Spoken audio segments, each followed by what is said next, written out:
नमामि संस्कृतम दोस्तों, मीमांसा पर आप सभी का हार्दिक स्वागत है।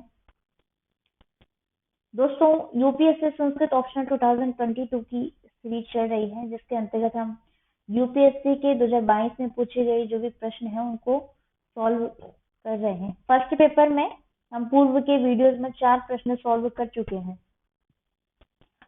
उन प्रश्नों की वीडियो की प्लेलिस्ट आपको इसके डिस्क्रिप्शन में दे दी जाएंगी, ठीक है, और आई बटन पर भी आप चेक कर सकते हैं। सेक्शन ए हम कंप्लीट कर चुके हैं। आज सेक्शन बी से प्रारंभ होगा, जो कि 5वें प्रश्न से हमेशा प्रारंभ होता है, ठीक है। सेक्शन बी, इसमें 5वां जो प्रश्न है वो ये है, अधोलिखिताः सर्वे प्रश्नाः संस्कृत भाषा समाधेयः। ठीक है, नीचे लिखे गए सभी जो प्रश्न हैं उनका संस्कृत भाषा में आपको उत्तर प्रस्तुत करना है, संस्कृत भाषा में उनका समाधान करना है, ठीक है। इस 5वें प्रश्न को प्रारंभ करने से पूर्व मैं आपको कुछ चीजें बताती हूँ। देखिए, पूर्व का जो वीडियो था, फर्स्ट क्वेश्चन जब हम डिस्कस कर रहे थे, तो वहां पे कुछ निर्देश मैंने आपको बताए थे कि फर्स्ट पेपर में 3 प्रश्न संस्कृत भाषा से संबंधित होते हैं। प्रश्न 1, प्रश्न 5 और प्रश्न संख्या 8। ये तीनों संस्कृत से संबंधित होते हैं, जिनमें से 2 प्रश्न अनिवार्य है। प्रथम जो व्याकरण से संबंधित है और पंचम जो संस्कृत निबंधों से संबंधित है, ठीक है। 8वां ऑप्शनल है, आप कर भी सकते हैं, ठीक है। तो ये चीजें हैं। और देखिए, आज का चूंकि मैटर संस्कृत भाषा से संबंधित है, जो कि हमें ऐसे करने हैं, तो हो सकता है ये वीडियो थोड़ा बड़ा हो जाए, किंतु अगर आप धैर्यशील प्राणी हैं, ठीक है, जिज्ञासु किस्म के इंसान हैं कि जिस चीजों के जानने के अति इच्छुक हों, तो इस वीडियो में मैं गारंटी के साथ कहती हूँ कि आप अंततः बने रहेंगे। क्योंकि क्या है दोस्तों कि इसमें जो चीजें आज बताई जाएंगी वो आपके बहुत काम की है। मैं तो ये कहती हूँ कि आप डायरी पेन साथ लेके बैठिए, जो भी चीजें आपको बताई जा रही है उनको नोट डाउन कीजिए। ये इट्स वेरी हेल्पफुल, ये हेल्पफुल है आपके लिए और आगे काम आएंगी, तो इनको नोट डाउन कीजिए। और जो सेक्शन ए है उसका आपको डिस्क्रिप्शन में लिंक मिल जाएगा, ठीक है। ये आई बटन पर भी आप चेक कर सकते हैं। सेक्शन बी है, यहाँ से प्रारंभ करते हैं। पंचम प्रश्न है, इसके उप प्रश्न हैं जो नीचे दिए गए हैं, ठीक है। पहला प्रश्न है, षोडश संस्काराणां नामोल्लेख पूर्वकं को अपि एकः संस्कारः विवेचनीयः। अर्थात 16 संस्कार जो भारतीय संस्कृति के अंतर्गत निहित हैं, उनके जो 16 संस्कारों के नाम हैं, उनमें से कोई एक संस्कार जो भी आप लिख सकते हैं, उस एक संस्कार का विवेचन आपको प्रस्तुत करना है। अर्थात एक संस्कार का आपको डिस्क्राइब करना है। पहले भूमिका प्रिपेयर कीजिए कि भारतीय संस्कृति में जो सनातन धर्म है, वहाँ हमारे 16 संस्कार हैं, यानी कि, ठीक है, उनके क्या क्या नाम है, क्रम वाइज से उन 16 संस्कारों के नाम बताइए। एक डायग्राम बना सकते हैं आप, बहुत अच्छा खासा आपको यहाँ पर स्कोप मिल रहा है, ठीक है। फिर उनमें से जिस भी संस्कार को आप डिस्क्राइब करना चाहते हैं उसका टाइटल डालिए, फिर उसको डिस्क्राइब कीजिए। जैसे कि काफी सारे संस्कार मैंने आपको बताए थे क्लास में, सारे क्रम वाइज से डिस्क्राइब किए गए हैं। जो ऐसे की जब हमने क्लासेस ली थी तो आपको ये सारी चीजें बताई थी। ऐसे के लिए 2 चीजें इंपॉर्टेंट होती है दोस्तों, मैं आपको पूर्व में भी क्लासेस में बता चुकी हूँ। पहले तो आपका अनुवाद, दूसरी आपकी नॉलेज, उस लेवल की नॉलेज होनी चाहिए जिस लेवल के इसमें ऐसे पूछे जा रहे हैं। और इसमें ऐसे वही पूछे जा रहे हैं जो आपके सिलेबस में है। पहले तो क्या होता था, 2013 के पहले आउट ऑफ द सिलेबस, यानी कि आपसे चीजें करंट अफेयर्स से भी पूछी जा सकती थी ऐसे के अंतर्गत। लेकिन अभी के जो ऐसे हैं वो ऐसे इस प्रकार से पूछे जा रहे हैं जो हमारे सिलेबस में ही निहित है, ठीक है। तो आपको कहीं बाहर भटकने की आवश्यकता नहीं है, वो सारी चीजें सिलेबस में कवर हो जाती हैं। और दूसरी चीज ये है कि जब मैं आपको बता रही थी संस्कार वगैरह, ये भी प्रश्न वगैरह चल रहा था ऐसे का, तो आपको आपको एक चीज बताई थी। वो चीज यह है कि अनुवाद आपको पहले करना है, सारी क्लासेस के पहले अनुवाद जो बताया गया है वो करना है। पहले इस पर नहीं आना है जो संस्कृत वाले प्रश्न है, ग्रामर वाला है। अनुवाद कीजिए जो भी है, ठीक है। अनुवाद की क्लासेस आपको मिल जाएंगी प्ले स्टोर पर। मीमांसा ऐप डाउनलोड कीजिए, उसको इंस्टॉल कीजिए और वहां पर इनरोल कीजिए, ठीक है। सारी आपको क्रम वाइज से अनुवाद की क्लासेस मिल जाएंगी और सारी चीजें मिलेंगी जो मैंने एसेस वगैरह में भी बताई हैं। कुछ एक ऐसे भी हो सकता है आपको यूट्यूब पर मिल जाए, ठीक है, चेक कीजिएगा। तो 16 संस्कारों में अन्नप्राशन, जैसे कि ये भी एक संस्कार है। इसमें क्या होता है, 6-7 महीने का जब वो बालक हो जाता है, शिशु हो जाता है, तो उसका अन्न खिलाने का उसको उसकी शुरुआत की जाती है, उसका प्रारंभ होता है। इसीलिए बोला जाता है अन्नप्राशन। इसके प्रारंभ में उत्तम प्रकार से बना हुआ जो अन्न है, जैसे कि खीर हुआ, खिचड़ी हुई, भात हुई इत्यादि, जो सामान्य मतलब एक सोबर सिंपल अन्न होता है, वो खिलाया जाता है, ठीक है। उसका प्रारंभ होता है अन्नप्राशन में। चूड़ाकर्म में उस बालक का सिर मुंडन करवाया जाता है, शिशु का। इसमें ये 3 से 5 साल की अवस्था के मध्य होता है। 3 से 5 साल की आयु में ये कभी भी करवाया जा सकता है, ठीक है। चूड़ाकर्म का मतलब मुंडन संस्कार भी इसको कहा जाता है। और देखिए इसमें ये क्यों है, इसका एक एक बेनिफिट भी है। आपको अपने जीवन में पता होना चाहिए कि चूड़ाकर्म का क्या बेनिफिट है, मतलब मुंडन संस्कार का। जब एक बालक का मुंडन करवाया जाता है, तब उसके बाद में जो बाल उगते हैं वो उसके सिर को मजबूती प्रदान करते हैं, क्योंकि पहले के बाल नरम होते थे, फिर बाद के अगर बालों को हटा दिया जाए तो फिर एक मजबूती के साथ में उगते हैं, ठीक है। ये चूड़ा कर्म का एक प्रमुख उद्देश्य वो भी है कि बच्चे के सिर को एक मजबूती प्रदान की जाए, इसलिए ये संस्कार किया जाता है। कर्ण भेद है, बच्चे का जो है कान छेदन किया जाता है, ठीक है।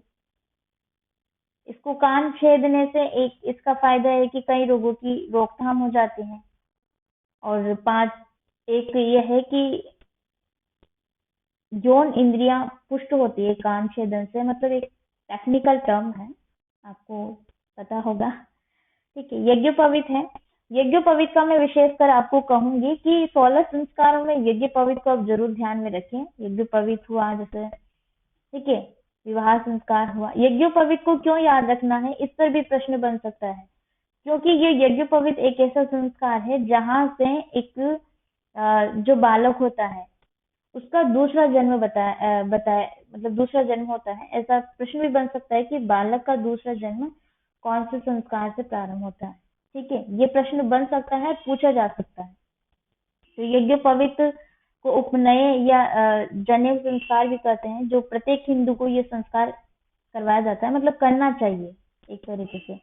उप का मतलब क्या होता है दोस्तों, उप का मतलब होता है पास, और नयन, नयन का मतलब होता है जाना। तो गुरु के पास ले जाना, ले जाने का अर्थ है उपनयन संस्कार। आज भी ये संस्कार किया जाता है, काफी लोग जनेऊ धारण करते हैं, ठीक है। वेदारंभ हुआ, जहां से शिक्षा विक्षा प्रारंभ होती है, ज्ञान वगैरह। ये सारे संस्कार मैंने आपको क्रम वाइज से डिस्क्राइब किए हुए हैं, इसलिए मैं कह रही हूँ कि आप क्लासेस को ध्यान से अटेंड कीजिए। और संस्कृत से संबंधित जो भी प्रश्न आप प्रारंभ करते हैं, उससे पहले आप अनुवाद की बेसिक क्लासेस बताई गई हैं, वो आप जरूर देखिए, ठीक है। अगला प्रश्न है, पुरुषार्थ चतुष्टयम आश्रित निबंध लेख्य। अर्थात पुरुषार्थ चतुष्टय पर आपको निबंध लिखना है। अब पुरुषार्थ चतुष्टय क्या होते हैं, देखिए आप इसकी पहली भूमिका बताइए कि जो भारतीय मनुष्य है, मनीषी मनीषी जन, इनकी महर्षि गणवन, तो इन्होंने मनुष्य जीवन को सफल, सुनियोजित और सामंजस्यपूर्ण और व्यवस्थित करने हेतु पुरुषार्थ रूप मूल्य की योजना की। ऐसे तो उत्पत्ति की दृष्टि से अगर हम देखें तो पुरुषार्थ जो शब्द है वो दो रूपों से मिला है। मिलकर बना है। पहला है पुरुष और दूसरा है अर्थ। ठीक है, पुरुष शब्द की उत्पत्ति है, कैसे कहाँ से हुई है मैं आपको बता देती हूँ। पुरुष शब्द की उत्पत्ति है पुरी शेते इति पुरुषः। ये पुरुष शब्द की उत्पत्ति अर्थात जो इस पुर का मतलब होता है शरीर, तो जो इस शरीर में सोया है उस चैतन्य अंश आत्मा को क्या कहते हैं? पुरुष कहते हैं। और अर्थ की उत्पत्ति की दृष्टि से कहते हैं कि यतः सर्व प्रयोजन सिद्धि स अर्थ। देखिए मैं लिख भी देती हूँ ताकि आप है ना नोट डाउन कर लीजिए, आपके लिए छोटी छोटी चीजें बहुत काम आएंगी दोस्तों। प्रश्न में कहीं भी कोट कर सकते हैं इससे संबंधित। ठीक है, तो यतः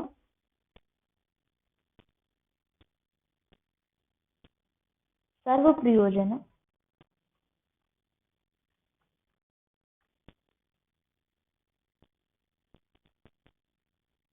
सिद्धि सिद्धि स अर्थ। ये यहाँ लिख देते हैं, स अर्थ, वो अर्थ है। अर्थात मनुष्य के भोग, आरोग्य और धर्म का मुख्य साधन क्या है? अर्थ है। देखिए अर्थ क्यों जरूरी है? क्योंकि आप भोग कर सकें चीजों का, क्योंकि और भी साधन मतलब और भी कार्य पूर्ण होते हैं अर्थ से। तो मनुष्य के जीवन को 4 पुरुषार्थों में विभाजित किया गया है। ठीक है, धर्म, अर्थ, काम, मोक्ष। काम काम का मतलब है अर्थ से। काम क्या है? देखिए काम तभी पूर्ण होगा जब आप अर्थ की प्राप्ति कर लेंगे। इस विषय पर भी कहते हैं कि अर्थ से प्राप्त्यर्थ है सर्वयः इति अर्थः।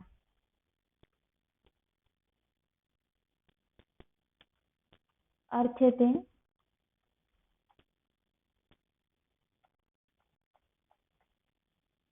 प्राप्त्यर्थ है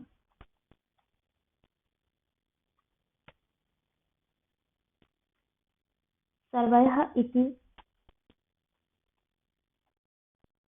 अर्थः।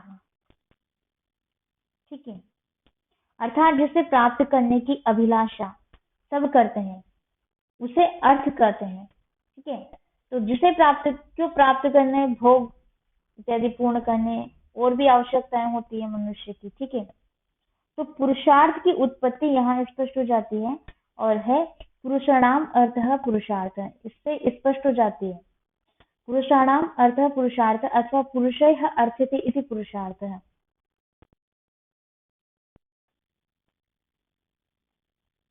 पुरुषाणाम मैं बोल तो रही हूँ लेकिन साथ में लिखा भी रही हूँ, तो इसलिए मैंने आपको डायरी और पेन की बोला था, क्योंकि ये चीजें आपके बहुत काम की है। पुरुषार्थ है। ठीक है, या फिर आप लिख सकते हैं पुरुषार्थ, सॉरी,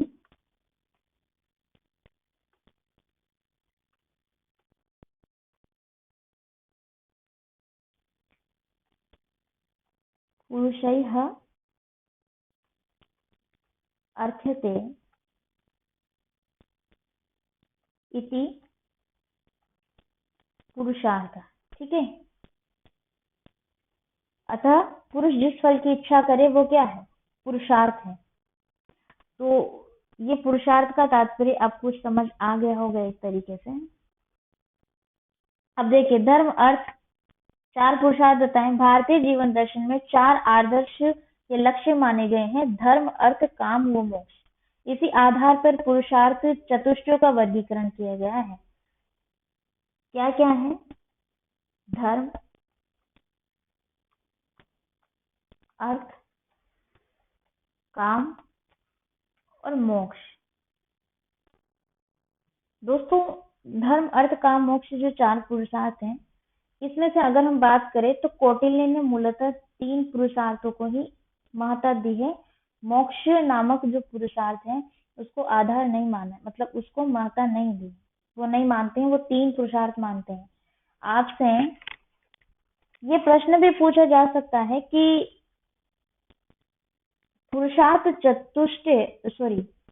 पुरुषार्थ कौटिल्य अनुसारेण विवृणुत, पुरुषार्थ जो है उनको कौटिल्य के अनुसार बताइए।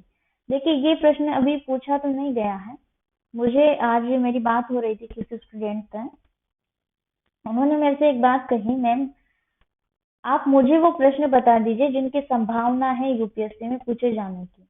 मैंने उनसे कहा, इनका प्रीवियस ईयर के सभी प्रश्नों को पहले सॉल्व कीजिए जो आपको बताए गए हैं क्लासेस में, ठीक है। तो आपके जो संभावना वाले प्रश्न है वो मैं आपको बताऊंगी कि कौन से संभावना। तो संभावना वाला प्रश्न जैसे अभी यहाँ बनता है कि पुरुषार्थ चतुष्टय आप लिख रहे हैं, तो कौटिल्य ने कौन से पुरुषार्थों पर को माना है, कौन से को नहीं स्वीकार किया गया है, इस विषय पर भी प्रश्न बन सकता है, क्योंकि कौटिल्य हमारे आया है द्वितीय प्रश्न पत्र के सेकंड क्वेश्चन में, द्वितीय प्रश्न में, ठीक है।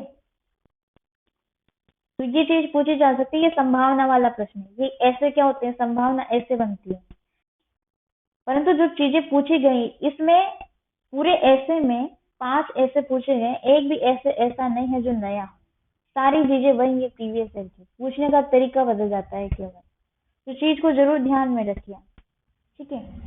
धर्म पहला पुरुषार्थ है। धर्म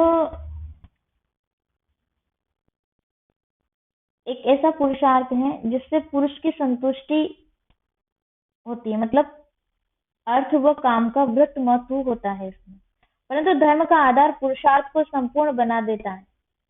धर्म के कारण नियंत्रण होने से पुरुषार्थ में अर्थ व काम एक समग्रता में रहते हैं, ठीक है। देखिए धर्म और अधर्म का फल इसमें बताया गया है, ठीक है। दूसरा है अर्थ।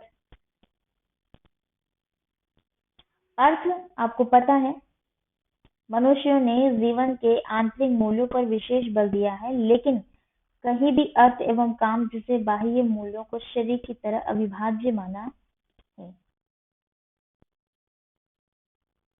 अर्थ एक ऐसा पुरुषार्थ है जिसके माध्यम से आप अन्य धर्म के कार्य भी कर सकते हैं और काम के कार्य भी कर सकते हैं।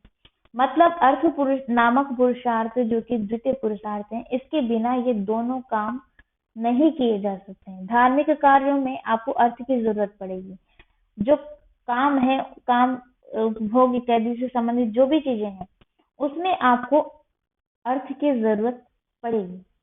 इसीलिए कहते हैं सुखस्य मूलम, सुखस्य मूलम धर्म, सुख का मूल क्या है, धर्म,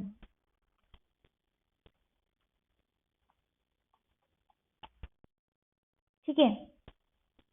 और धर्म से मूल अर्थ है, उल्टा हो गया, मतलब धर्म का मूल तो यहाँ पर अर्थ बताया, धर्म से मूलम अर्थ है।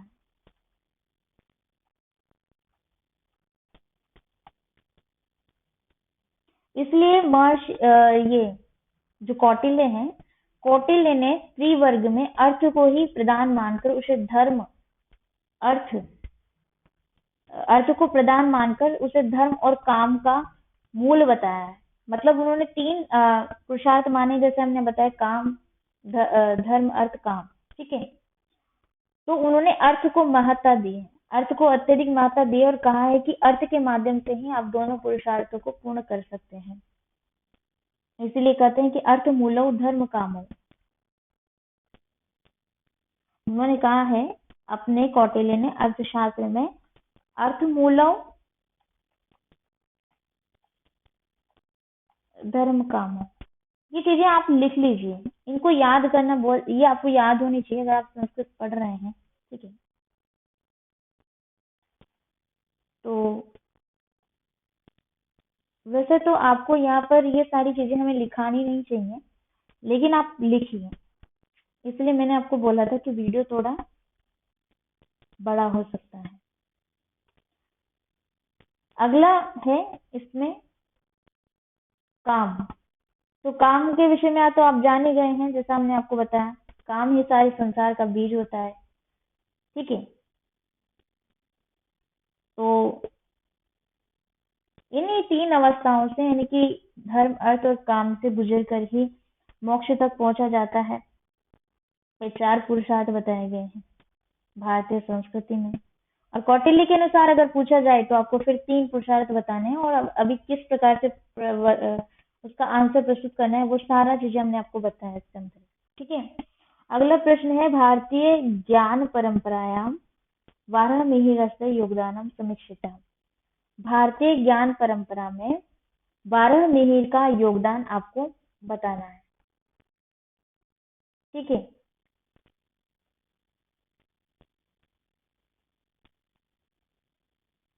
तो वाराहमिहिर कौन थे? ये एक खगोल शास्त्री थे।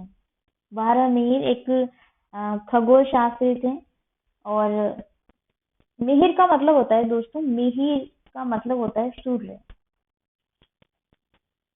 और वारा तो एक उपाधि थी, क्यों दी गई ये उपाधि वो भी चीजें आपको बताई जाएंगी। कहते हैं कि ये भविष्यवाणी करने में बड़े प्रसिद्ध थे। ठीक है, और सूर्य इसलिए इनका नाम रखा गया क्योंकि इनके पिता जो थे वो सूर्य के उपासक थे, सूर्य को मानते थे, इसलिए इन्होंने मिहिर नाम रखा था। अब मिहिर कौन है?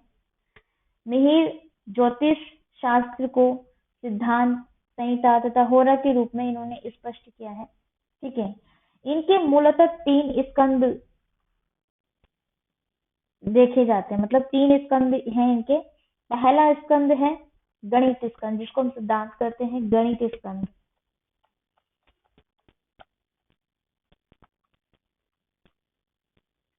देखिए, प्रश्न को समझिएगा कि भारतीय परंपरा में, भारतीय ज्ञान की जो परंपरा रही है उसमें वाराहमिहिर का योगदान बताना है आपको। ठीक है, और ये चीजें आपको अच्छे से पहले बताई गई है क्लासेस में। मैं फिर से आपको याद दिलाना चाहूंगी कि आप उन क्लासेस को जरूर याद कीजिए। ठीक है, गणित स्कंद में इनका जो प्रसिद्ध ग्रंथ है वो है पंच सिद्धांतिका। ये आपको पता होना चाहिए, इसलिए हम लिख रहे हैं। ठीक है, पंच सिद्धांतिका।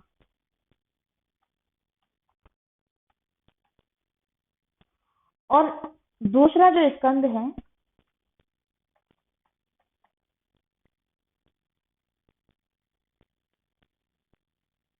वो है संहिता स्कंद।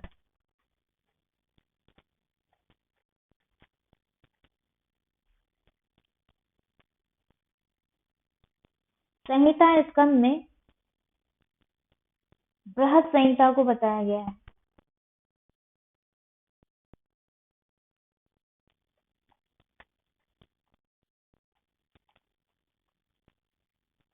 और तीसरा स्कंद है इनका होरा स्कंद। होरा का ज्ञान इन्होंने दिया है। अब किसी भी व्यक्ति का योगदान पूछा जाता है, फॉर एन एग्जाम्पल आर्यभट्ट का पूछा जाए, कि किसी का भी, चंद्रगुप्त का पूछ लिया जाए, सॉरी हाँ, कौटिल्य का, तो ये इनमें उनकी क्या रचनाएं हैं वो आपको पहले बता देनी होती है, मतलब उन वो भी आपको उसमें उल्लेखित करनी है। तो होरा स्कंद में उनका है बृहद जातक।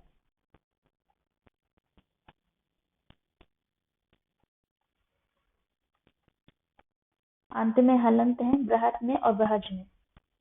ठीक है, तो ये इनके प्रमुख ग्रंथ हैं।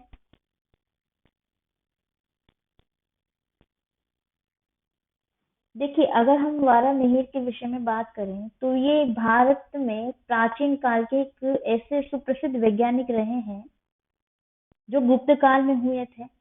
और वाराहमिहिर ने जल विज्ञान, भूगर्भीय विज्ञान और पर्यावरण विज्ञान के क्षेत्र में महान योगदान दिया है। जिसमें इसमें प्रश्न है कि इनका भारतीय परंपरा में वाराहमिहिर का योगदान क्या है, तो उन्होंने जल विज्ञान, भूगर्भीय विज्ञान और पर्यावरण विज्ञान के क्षेत्र में महान योगदान दिया है। ठीक है, ये पहले ऐसे वैज्ञानिक थे जिन्होंने ये दावा किया कि दीमक और पौधे भी भूगर्भीय जल की पहचान के निशान हो सकते हैं। उदाहरण सहित इन्होंने ये चीज प्रस्तुत की थी, बताई थी। ठीक है, और वाराहमिहिर का ज्योतिष विज्ञान अर्थात नक्षत्र विज्ञान, ये भी बहुत प्रसिद्ध है। इसके विषय में भी उन्होंने काफी बातें बताई। ज्योतिष का अर्थ होता है प्रकाश, प्रकाश की विद्या, मूल वेदों में जो निहित है। अगर हम बात करें चंद्रगुप्त विक्रमादित्य द्वितीय की, तो उसके जो नवरत्न गिने जाते हैं विक्रमादित्य के, तो उन विक्रमादित्य के नवरत्नों में 12 मिहिर एक ऐसे रत्न थे जिनकी भविष्यवाणियां बड़ी प्रसिद्ध थी।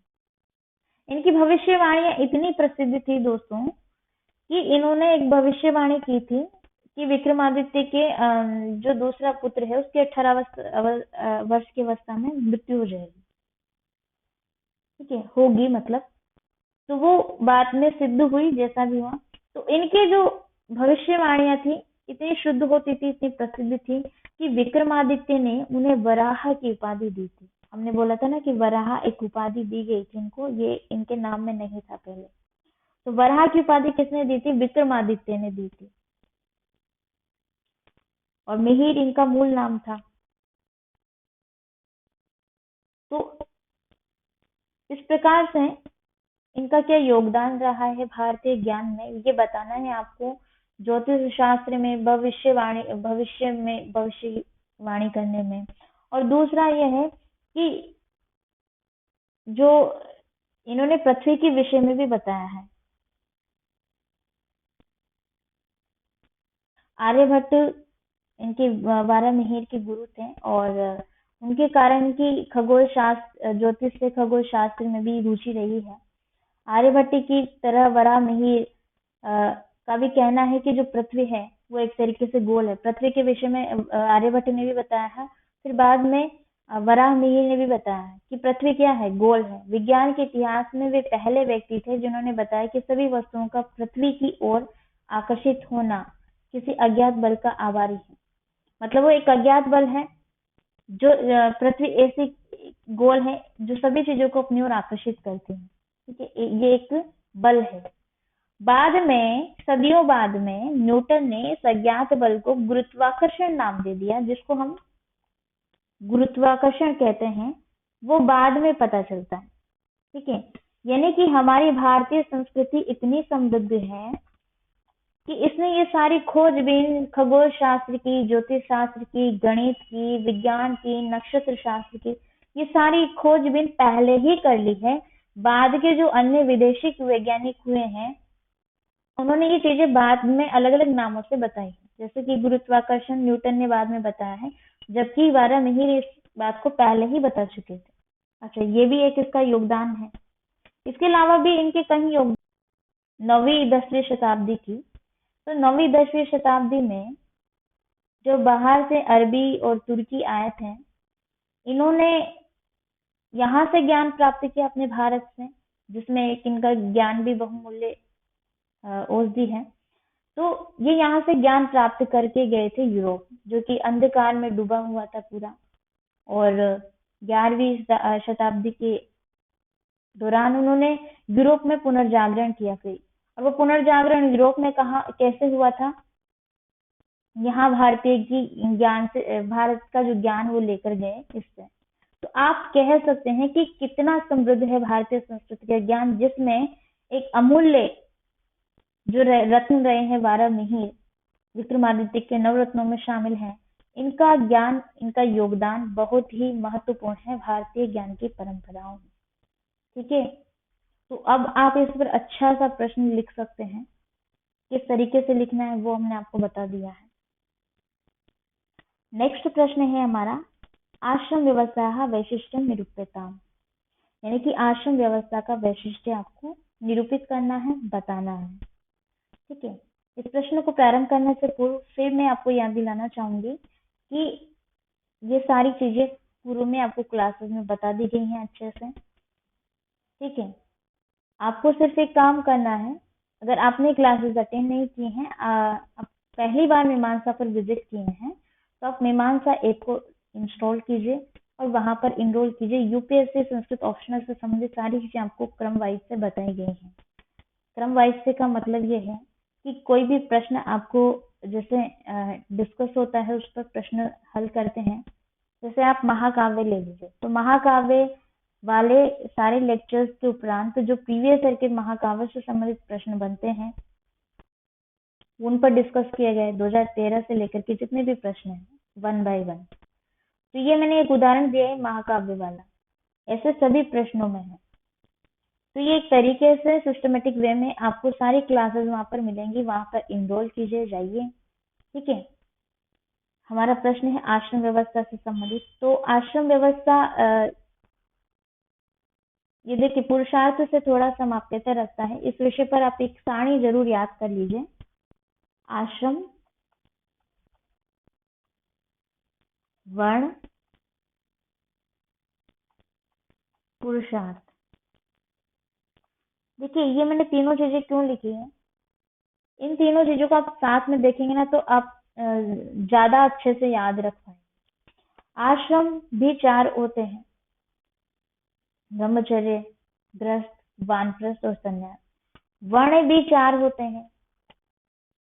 ठीक है। और पुरुषार्थ भी 4 होते हैं, धर्म, अर्थ, काम, मोक्ष। ये चीजें आप साथ में याद रखेंगे तो आपको ज्यादा बेटर वे में याद रहेंगे। ठीक है। आश्रम 4 बताए गए हैं, तो ब्रह्मचर्य, गृहस्थ, वानप्रस्थ और संन्यास। देखिए आश्रम व्यवस्था के विषय में अगर हम बात करें तो भारतीय मनुष्यों की इस चिंतनशील व्यवस्था का अंतिम उद्देश्य व्यक्ति का आध्यात्मिक उत्थान करना था। भारतीय मनुष्यों ने बड़ी समझबूझ और योग्यता से व्यक्ति के जीवन का प्रबंधन किया। यानी कि प्रत्येक व्यक्ति की जीवनावधि कितनी मानी गई है, 100। ठीक है, 100 वर्ष का जीवन काल मान करके इसको 25-25 वर्ष की आयु में विभाजित कर दिया गया। और यही बात तो हमें ईशावास्योपनिषद में भी जान पड़ती है, जीवित शरद शतम, अर्थात प्रत्येक व्यक्ति को 100 वर्ष तक जीने की इच्छा करनी चाहिए। तो 100 वर्ष मान करके जीवन को 25-25 भागों में विभाजित कर दिया, 4 भागों में विभाजित कर दिया। प्रथम है ब्रह्मचर्य, फिर गृहस्थ, फिर वानप्रस्थ। ठीक है। और फिर है संन्यास। तो ब्रह्मचर्य आश्रम ये पहला आश्रम होता है जिसमें धर्म पूर्वक कार्य किया जाता है, गुरु के निकट बैठकर शिक्षा अर्जन की जाती है। इसमें ब्रह्मचर्य भी 2 प्रकार के बताए गए, उपकुर्वाण, नैष्ठिक, जिसको हम अंतेवासी भी कहते हैं। ठीक है। इसमें वैदिक शिक्षा पूर्ण करने के उपरांत गुरुकुल में ही मतलब रहा जाता है। और इसमें और भी जो सारी चीजें होती हैं। ठीक है। अगला आश्रम होता है गृहस्थ आश्रम, जिसमें व्यक्ति के सामाजिक दायित्वों का उसको निर्वहन करना होता है, धर्म, अर्थ और काम पुरुषार्थ का पालन करना होता है। क्योंकि ये पुरुषार्थ इसी के अंतर्गत आ जाते हैं, गृहस्थ जीवन के अंतर्गत। गृहस्थ जीवन का देखिए अगर हम बात करें कि ये क्यों आता है, जब आप ज्ञानार्जन करके गृहस्थ में प्रवेश करते हैं तो आप अकेले प्रवेश नहीं करते हैं, आप उस अवस्था में विवाह योग्य हो जाते हैं। एक विवाह योग्य स्त्री और पुरुष दोनों का जब विवाह हो जाता है तो वो गृहस्थ आश्रम में प्रवेश करते हैं। यहीं से विवाह संस्कार उसको कहा जाता है, जैसा कि ठीक है। तो गृहस्थ में विवाह क्यों आवश्यक है? धार्मिक कार्य करने के लिए, जो सामाजिक जो दायित्व है, धार्मिक दायित्व है, धार्मिक कर्तव्य है, बिना धर्म पत्नी के पूर्ण नहीं होते हैं। तो इस वजह से गृहस्थ आश्रम की भी अपनी एक महत्ता है। इसमें 3 ऋण आ गए। गृहस्थ आश्रम में 3 ऋण आते हैं, ऋषि ऋण, देव ऋण, पितृ ऋण। और 5 महायज्ञ आ गए, ब्रह्म यज्ञ, देव यज्ञ, पितृ यज्ञ और अतिथि यज्ञ, भूत यज्ञ। तो इस प्रकार से गृहस्थ आश्रम में ये सारी चीजें सम्मिलित हो जाती हैं। ठीक है। अगला प्रश्न है स्थापत्य कला क्षेत्रे प्राचीन भारत से योगदान वर्णित। यानी कि स्थापत्य कला के क्षेत्र में प्राचीन भारत का योगदान आपको बताना है, योगदान का वर्णन करना है। अगर हम स्थापत्य कला की बात करें तो स्थापत्य कला के क्षेत्र में भारत को क्या योगदान है, भारत का क्या योगदान है इसमें, प्राचीन भारत का स्थापत्य कला के क्षेत्र में।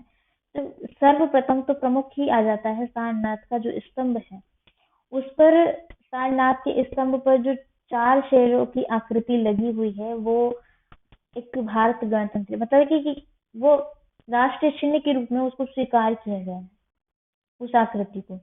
तो वो किससे जान पड़ती स्थापत्य कला का एक नमूना है, ठीक है, जिसको हम राष्ट्रीय चिन्ह के रूप में स्वीकार करते हैं। सांची और सारनाथ की स्तूप जो कि मौर्य की स्थापत्य कला की उपलब्धि के प्रतीक हैं, ये भी स्थापत्य कला के नमूने हैं। इसका भी प्राचीन भारत का योगदान रहा है इसमें भी।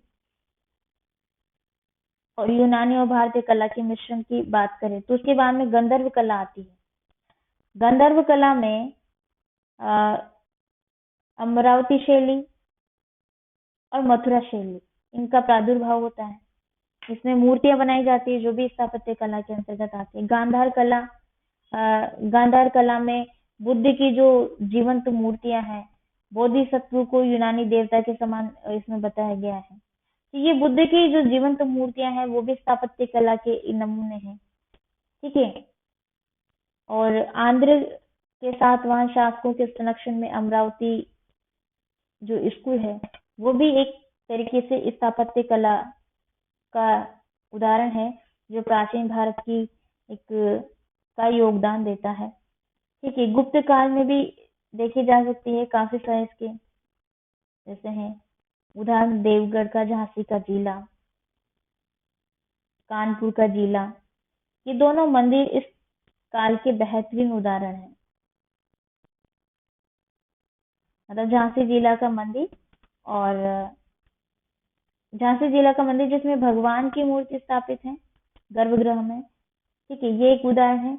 और कानपुर जिले में भी मंदिर है, ये दोनों एक बेहतरीन उदाहरण है स्थापत्य कला के। तो आपको ये उदाहरण देने हैं और ये प्राचीन भारत की किस प्रकार से शोभा बढ़ाते हैं वो बताना है। भारत की स्थापत्य के इतिहास में गुफा की अगर हम बात करें तो महाराष्ट्र की जो मशहूर प्रसिद्ध गुफाएं हैं अजंता, एलोरा और उड़ीसा की प्रमुख गुफा उदयगिरी, ये बौद्धों के विहार, चैत्य मंडप तथा हिंदू देवी देवताओं के खंभों वाले मंदिर भी इसमें पाए जाते हैं। ये भी इसका एक प्रमुख उदाहरण है। स्थापत्य कला के क्षेत्र में प्राचीन भारत के विषय में इस प्रकार से आपको ये प्रश्न लिख देना है और ये चीज आपको बताई गई भी है। तो आप अब हम ये कह सकते हैं कि आप इन सभी प्रश्नों को आसानी से सोल्व कर पाएंगे अगर आपने इस पूरी क्लास को बिना स्किप किए अंततः अटेंड किया है, ठीक है। तो अब आप लिखिए, यहीं पर हम अपनी वाणी को विराम देते हैं। आप सभी लोगों का बहुत बहुत धन्यवाद।